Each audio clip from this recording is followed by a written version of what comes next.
जय श्री कृष्ण। देखिए, संसार में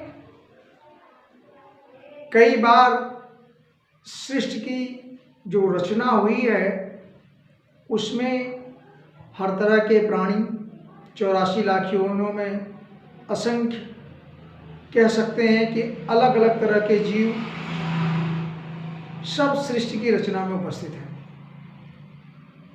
भगवान ने श्रीमद् भागवत में उद्धव से 11वें स्कंद के 29 चैप्टर 29वें अध्याय में यह वर्णन किया है कि भागवत धर्म क्या है। अब धर्म क्या है, अगर हम साइंस और फिजिक्स से लें, केमिस्ट्री से लें, तो प्रॉपर्टीज जिसका पालन जो धारण करने योग्य है, जिसका पालन किया जा सके,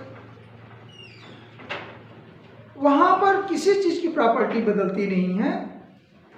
सब चीजों की प्रॉपर्टी, जैसे मान लीजिए शुगर स्वीट है या मिर्चा तीखा है, नमक की अपनी क्वालिटी प्रॉपर्टीज है, करंट की अपनी है, इलेक्ट्रिसिटी की अपनी है, केमिकल्स की अपनी है, दवाओं की अपनी प्रॉपर्टीज, सबके गुण और धर्म हैं। इस तरह से भागवत में, श्रीमद् भागवत में 29 चैप्टर में भगवान ने उद्धव से भागवत धर्म का निरूपण किया, भागवत धर्म को समझाया कि संसार में किस तरह से किसको कैसे रहना है, करना है। यहां पर शास्त्र की बात नहीं करें, केवल ये ना कह दें कि ये धर्म ग्रंथ है, इसे माने या ना माने। केवल हम कॉन्स्टिट्यूशन को अगर मानना शुरू कर दें, भक्ति कौन होता है, भक्त किसे कहते हैं। हम कई बार ये कहते हैं कि भगवान भक्त है या भक्ति करिए, तो लोगों को थोड़ा अदरवाइज लेते हैं, उस पर कोई बहुत ज़्यादा भरोसा विश्वास नहीं करता। लेकिन जो अपने काम करते हैं उसकी जो प्रॉपर्टी है, जैसे कोई काम करता है, जैसे किसी ने सोनार ने सोने का आभूषण बनाना शुरू किया, तो निश्चित है सोनों को तपाना पड़ेगा, उसका एक क्वालिटी है, उसकी एक प्रॉपर्टीज है, इतने डिग्री सेंटीग्रेड पर पिघलेगा, फिर इससे ये चीज़ें बनेंगी। तो वो उसका एक रूल एंड रेगुलेशंस है, कैसे काम करेगा, उसका एक धर्म है, that is properties, regulations have to follow, सिद्धांत को फॉलो करना पड़ता है। इसी तरह से जो राष्ट्र का धर्म है कि राष्ट्र को कैसे चलाना है, राष्ट्रपति क्या त्याग है, कैसे करना चाहिए, फंडामेंटल राइट्स के साथ जो फंडामेंटल ड्यूटीज हैं, जो कर्तव्य हैं, वो भी हम कह लें राष्ट्र धर्म में फॉलो करते हैं। तो कई बार ये कहते हैं कि ये राष्ट्रभक्त हैं। इसी तरह से मातृभक्त हैं, पितृभक्त हैं, गुरु भक्त हैं, मतलब you have to follow according to the there. जैसे अपनी माता का सारा बात न मानना शुरू कर दिया, उनके हिसाब से काम करना शुरू कर दिया, तो आदमी आपको अमूमन कह देता है कि बहुत माता पितृभक्त हैं, या गुरु की बात मानना शुरू, गुरु भक्त हैं, शास्त्रों की बात मानना शुरू कर दिया, शास्त्र भक्त हैं। इसी तरह से भगवान का भक्त होना अर्थात भगवान की बातों को मानना, अर्थात उनके उपदेशों को जानना। तो उसके उपदेशों का स्रोत क्या है, ये हमारे ग्रंथ हैं, श्रीमद् भागवत ग्रंथ है, महापुराण है जो 18 पुराण हैं, 3-4 वेद हैं जो हमारे हैं, 5वां वेद जो श्रीमद् भागवत है। तो इन वेदों का अनुकरण करना, वेदों की स्टडी करना, ये धर्म के जो बात करना, वो धर्म का वो भगवत भक्त हो जाता है। भगवान ने यह कई जगह कहा है कि जो हमारे शास्त्रों को मानता हो, जो हमारा भक्त हो, मम भक्ता जब कहा गया, तो मम भक्ता का मतलब ये नहीं भगवान को ही मानना, मतलब उनके रेगुलेशंस को मानना। उन्होंने जैसे कहा कि सबने मुझे देखो, मेरा दर्शन करो, दुखे सुखे सम्यक कृत्वा भी कहा कि सब दुख सुख में समान रहो। तो ये केवल एक इंडिविजुअल भगवान की बात नहीं है, शास्त्र की बात है। अर्थात सारी चीजें कैसे चलेगी according to constitution, according to rule and regulations. तो जो चीजें फॉलो करने युक्त हैं उसे फॉलो करना ही चाहिए, ये धर्म है। भागवत धर्म के निरूपण के साथ साथ 2 जगह, पूरा धर्म का हम आपको नहीं समझाने चल रहे हैं, धर्म को बहुत बड़ी बात है, उसको समझाने के लिए बड़ा लेक्चर चाहिए। लेकिन 2-3 चीजें जो लोग आज के आधुनिक समाज में हमारी बातें नहीं मानते हैं या शास्त्रीय बातें नहीं मानते, अपने मनमाना करते हैं, अपने कर्म को ही ज़्यादा प्रधानता देते हैं, कोई ज्ञान को ज़्यादा प्रधानता देता, सब ठीक है। भगवान ने कहा कर्म योग, ज्ञान योग, भक्ति योग, कोई भी योग करोगे मुझे पाओगे। लेकिन कर्म का मतलब ये नहीं कि उसे कर्म किया, लूट खसोट के जेबा भर लिया, पैकेट बना लिया, ये कर्म नहीं है, ये कर्मयोग नहीं है। समर्पण तो आपने किया नहीं, परमात्मा के रिजल्ट को आपने समझा नहीं, आपने जो रिजल्ट लिया अपने पॉकेट में रख लिया, ये कर्मयोग नहीं है। कर्मयोग है कर्म संन्यास, कर्म किया आपने, समर्पण कर दिया। इसी तरह से जो भक्त है, भक्त के लिए ये कहा गया, भगवान ने ये कह दिया कि जो हमारा धर्म शास्त्र है, जो भागवत धर्म है, उसको आप किसे दें, किसे समझाएं? जो योग्य हो, जो बेल्टी रखता हो। डॉक्टर के हाथ में आप सुई देंगे, आप छत्री के हाथ में तलवार देंगे, आप सैनिक के हाथ में पिस्तौल देंगे, बंदूकें देंगे, आप जज के हाथ में कलम देंगे, अर्थात वो उसकी योग्यता रखता है। जो गुण कर्म है अकॉर्डिंग टू प्रॉपर्टीज। इसी तरह से चातुर्वर्ण मया सृष्टम, भगवान ने गीता में कहा चारों वर्ण मेरे सृष्टि है।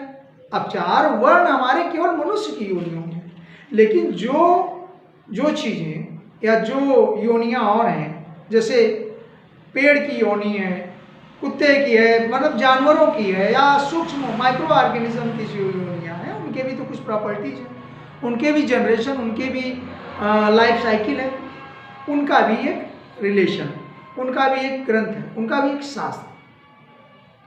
हम यहाँ पर इस बात को लाने के लिए शुरू कर दिए हैं कि जो बात ये कही गई है जगह जगह, आज के हमारे तथाकथित जो नेता हैं या जो लोग हैं, जो अपने स्वार्थ के लिए कुछ भी मोड़ते मरोड़ते रहते हैं, शास्त्रों पर विश्वास नहीं करते, यहाँ तक कि वो अपने आप में विश्वास नहीं करते, स्वयं विश्वास, अपने परिवार पर विश्वास नहीं करते, अपने किए हुए कर्मों पर विश्वास नहीं करते, और ऐसा इसलिए नहीं करते कि उनका चरित्र ठीक नहीं है, चरित्र दोष है। देखिए, एक आंतरिक दोष है, एक बाह्य दोष है। बाहर से भी वो दुष्ट है और अंदर से भी दुष्ट है। हमने चूंकि ये जो कौतूहल चल रहा है शास्त्रों का, कई जगह थोड़ी सी बात कर लें। आज की जो नेतागिरी सनातन धर्म पर ये उठापटक चल रही है, या शास्त्रों पर, हमारे रामचरितमानस पर, या श्रीमद् भागवत पर, या ब्राह्मणों के उत्थान पर, या उनके वर्णन पर, या संतों के उत्थान पे, संतों के ऊपर जो कटाक्ष हो रहे हैं, इन सब को लेकर के हम आपको एक दो श्लोक 11वें स्कंद के 29 चैप्टर, जो 29 चैप्टर है, जिसमें भागवत धर्म का भगवान ने निरूपण किया, उद्धव जी को बताया, उसमें से आपको दो श्लोक 30 और 31 सुनाता हूं, और उसमें देखिए भगवान ने खुद क्या कहा है, और वो आज के परिप्रेक्ष्य में कितना इंपॉर्टेंट है। देखिए, भगवान ने कहा कि जो मैं भागवत धर्म उन्होंने सुनाया 29 श्लोक तक, उसके बाद 30वां श्लोक उन्होंने ये कहा, भगवान ने, न तत्वादाम्बिकाय नास्तिकाय सठाय च, ये स्टॉप किया, मना किया, अशुश्रूषोर भक्ताय ब्राह्मणाय प्रियाज। अर्थात भगवान ने ये मना कर दिया, 3 जगह कह दिया है, तो कि तुम ये जो भागवत धर्म मैंने समझाया, जैसे आप जो राष्ट्र धर्म समझाते हैं, या जो लोगों को आप अपनी बात बताते हैं रूल रेगुलेशन की, ये करो, ये मत करो, वो मत करो, उसमें भगवान ने भी एक बात बताई कि भाई अगर कोई धर्म ये ना मानता हो, ऐसे लोगों को धर्म मत देना। क्योंकि उन्होंने कहा कि जो दाम्भिक हैं, जो अहंकार से परिपूर्ण है, कि कोई उसे दुनिया से मतलब नहीं है, वो अपनी बात करते रहते हैं, जो नास्तिक है, अब जिसे धर्म परंपरा मालूम ही नहीं है, जो दूध से दही बनता है वो ना मानते हैं, उधर दूध से दही नहीं मानते हैं, तो आप कुछ कर नहीं सकते उनका, उनको अपना ही कहना है। तो जो प्रॉपर्टीज है, जो दाम्भिक है, जो नास्तिक है, जो सठ है, सठ का मतलब जो कुछ सुने ही नहीं, जो आपकी बात माने ही नहीं। अगर उसको कह दीजिए अपने पिताजी को प्रणाम करिए, तो कहे क्यों करूं? अगर ये कह दीजिए कि आप जो है चले जाइए पूरब साइड में, क्यों चले जाए? अगर आप ये कह दें कि जो है भाई ठीक है पैदल स्लीपर पहन के चलो, नहीं कांटे करेंगे, क्यों करेंगे? तो वो सठ है, उनको कुछ सुनना ही नहीं है। भगवान ने कह दिया, न तत्वा दाम्भिकाय नास्तिकाय सठाय च, जो सठ हैं, जो दाम्भिक हैं, जो नास्तिक हैं और जो उद्धत हैं, अशुश्रोर भक्ताय, जो श्रद्धा ही नहीं रखते, जो भक्तिहीन हैं, दुर्विनीताय दीयताम, जिनके पास कोई नीति नहीं है, जो बिल्कुल कुछ चीज को विश्वास ही नहीं करते, उनको या मेरा भागवत धर्म मत सुनाना, मत देना, भगवान ने स्टॉप कर दिया। और हम लोगों को समझा रहे हैं आप सनातन मानिए, आप हमारा धर्म मानिए। कोई किसी को समझा रहा है आप यहोवा को मानिए, कोई कह रहा है कि नहीं अल्लाह को मानिए। जो मानना ही नहीं चाहेगा, जो शास्त्र को ध्यान नहीं देगा, जो भगवान को नहीं पालन करना चाहेगा, उसको आपको समझा के क्या मतलब है। तो भगवान ने स्वयं यहाँ पर मना कर दिया एक श्लोक, और उसके 31 में भगवान ने ये कह दिया फिर आप इसको दे किसको और कौन कौन इसको ले सकता है। एते दोषे विहीनाय, जिनके पास ये सारे दोष न हो, एते दोषे विहीनाय ब्राह्मणाय प्रियाय च साधवे शुचे ब्रूयाद भक्ति। और इसी यही नहीं, शूद्र, ध्यान दीजिएगा यहाँ पर, शूद्र योषिताम। अब जो शूद्र और स्त्री की बात आती है वो भी यहाँ भगवान ने कह दिया। इस श्लोक में ये कह दिया भगवान ने कि देखिए जो इन दोषों से मुक्त हो, माने जो हठ न करे, शठ न करे, जो जिसके अंदर भक्ति हो, जिसके अंदर शुचि हो, सुचिता कह दिया भगवान ने, अर्थात जिसका चरित्र पवित्र हो। पहली बात तो जो इतने नेता लोग अभी हमारे समाज में ये हल्ला मचा रहे हैं सनातन को लेकर, धर्म को लेकर, या वर्णों को लेकर, क्या ब्राह्मण क्षत्रिय शूद्र वैश्य का जो डेफिनेशन दे रहे हैं आजकल, जैसे स्वामी प्रसाद मौर्य हैं और तरह तरह के लोग हैं जो जातिगत बातें करते हैं, जिनको अभी अता पता नहीं शास्त्रों का, उन्होंने जिस तरह से डेफिनेशन दी है भगवान ने उन्हीं के लिए कहा है। कभी आप परेशान मत होइए, आप उनको द्रोह करने दीजिए। भगवान ने ही मना कर दिया कि उनको ज़्यादा लेक्चर देने की जरूरत नहीं है। भगवान ने कह दिया जो इन दोषों से दूर हो। अगर हम देखें तो और तो छोड़ दीजिए, ब्राह्मण भक्त हो ना हो छोड़ दीजिए, वो भगवान का प्रेमी हो ना हो छोड़ दीजिए, साधु स्वभाव हो नहीं हो छोड़ दीजिए, लेकिन कम से कम उतना तो देखिए कि उसका चरित्र कैसा है, वो अंदर से कैसा शुद्ध है, बाहर से कैसा शुद्ध है। उनको अपने धर्म का पता नहीं, वो 10 पार्टियां चेंज करेंगे। उनको अपने राजनीति धर्म का भी पता नहीं है कि राजनीति का, पॉलिटिकल का जो रिलीजन है, जो धर्म है, जो शास्त्र है, कि हम किसके हैं। वो पैतरे बदलते रहते हैं, वो तो अपनी पार्टियों को बदलते रहते हैं। उनका धर्म ही नहीं है, उनके पास चरित्र भी नहीं है। बाहर का चरित्र छोड़िए, छोटी बड़ी ऊंची नीचे बातें करते हैं, भी चरित्र से जोड़ दीजिए। चरित्र का मतलब केवल आंतरिक चरित्र शुद्ध हो ऐसा नहीं, बाह्य चरित्र भी उनके पास नहीं। वो 10-10 शादियां कर सकते हैं, वो बलात् बोल सकते हैं, किसी को गाली दे सकते हैं। ये सारी चरित्र में गणनाएं होती हैं, अर्थात उनके अपने धर्म का भी माने ज्ञान नहीं है। तो उसके बाद भगवान ने यह कह दिया जिनका चरित्र पवित्र हो उसी को यह प्रसंग सुनाना। उद्धव को भगवान ने सीधे सीधे यह बातें मना कर दी कि मैं जो ये भागवत धर्म दे रहा हूँ, जैसे आज मैं बता रहा हूँ कि आप चाहे सनातन धर्म लो, चाहे हिंदू धर्म लो, चाहे ईसाई धर्म लो, चाहे इस्लाम लो, उससे कोई मतलब नहीं है। लेकिन जो प्रॉपर्टी हो कम से कम उसको तो फॉलो करो। अगर आप राजनीति के धर्म को पालन करें। कई बार ये बात आती है कि धर्म में राजनीति नहीं करना चाहिए, और कई बार ये बात आता है राजनीति में धर्म नहीं करना चाहिए। लेकिन आप ये बताएं, राजनीति में धर्म मत ले जाइए, लेकिन राजनीति का जो धर्म है, राजनीति का एक धर्म है। जैसे आपका एक सिंबल पे काम करेंगे, जो वादा किया वो निभाएंगे, एक विशेष पार्टी में रहेंगे, अपनी वादा खिलाफी नहीं करेंगे, ये सब राजनीति का धर्म तो है। तो बिना धर्म के राजनीति कैसे हो सकती? अर्थात वो अपना धर्म भी नहीं जानते, लेकिन वो भक्ति धर्म में चले जाएंगे। वो शास्त्रों का निरूपण करेंगे, शास्त्रों की व्याख्या करेंगे। जो वेद बड़े बड़े ज्ञानी मुनि यति नहीं समझ सकते, योग करने वाले नहीं समझ पा रहे हैं, जिसका पार नहीं मिल रहा है, उन पुराणों की व्याख्या करने वाले ये नेता या भ्रष्ट लोग जो चरित्र से सुंदर नहीं है, जो धर्म से सुंदर नहीं है, जो आस्तिक नहीं है, जैसे मतलब कुछ नहीं मानते, जो सट हैं, जो दुष्चरित्र हैं, वो इनकी व्याख्या। एक बात। दूसरी बात, भगवान ने उसी लाइन में देखिए एक बहुत सुंदर लाइन है। कई लोग कहते हैं कि शूद्रों को वेद पढ़ने का अधिकार नहीं है, मंदिर जाने का अधिकार नहीं है, छोटी जातियों का नहीं अधिकार नहीं है। तो हम आपको बता दें ऐसा नहीं है, भगवान ने स्वयं अपनी लाइनों में कहा है। और कई बार तो ये होता है कि नारियों को माने स्थान नहीं दिया गया, तो उसकी बात देख लीजिए 31 श्लोक 11-29 11 के 29 अध्याय में, स्कंद के 29 अध्याय में 31 श्लोक देखिए। एतर दोषे विहीनाय ब्राह्मणाय प्रियाय च, ये जो जिसके न जो ब्राह्मण प्रिय हो, जो प्रिय भक्त हो, साधु हो, साधवे सुचय ब्रूयाद भक्ति, आगे लिखा ब्रूयाद भक्ति। और श्लोक पाठ का जो चौथा पाठ है, साक्षूद्र योषिताम, भगवान ने स्पष्ट ये बात कही है कि यदि शूद्र और स्त्री भी हमारे इस भागवत धर्म का उपदेश करना चाहे तो वह इसका उपदेश उसे करना चाहिए। भगवान ने कहा तो उन्हें भी इसका उपदेश करना चाहिए। अर्थात शूद्र कहाँ बात आई? भगवान ने शुरू में कह दिया कि ये शूद्र, ये पूरी सृष्टि उनकी है। अगर पूरी सृष्टि उनकी है तो देयर इज नो डिफ्रेंसिएशन। उन्होंने कहा कर्म गुण विभाग से, प्रॉपर्टी पर ध्यान दीजिए, गुण पर ध्यान दीजिए और विभाग कर। कहने का मतलब आप फॉलो करिए। आपको जजमेंट करने को मिला तो आप न्याय की पुस्तकें पढ़ें और न्याय करें।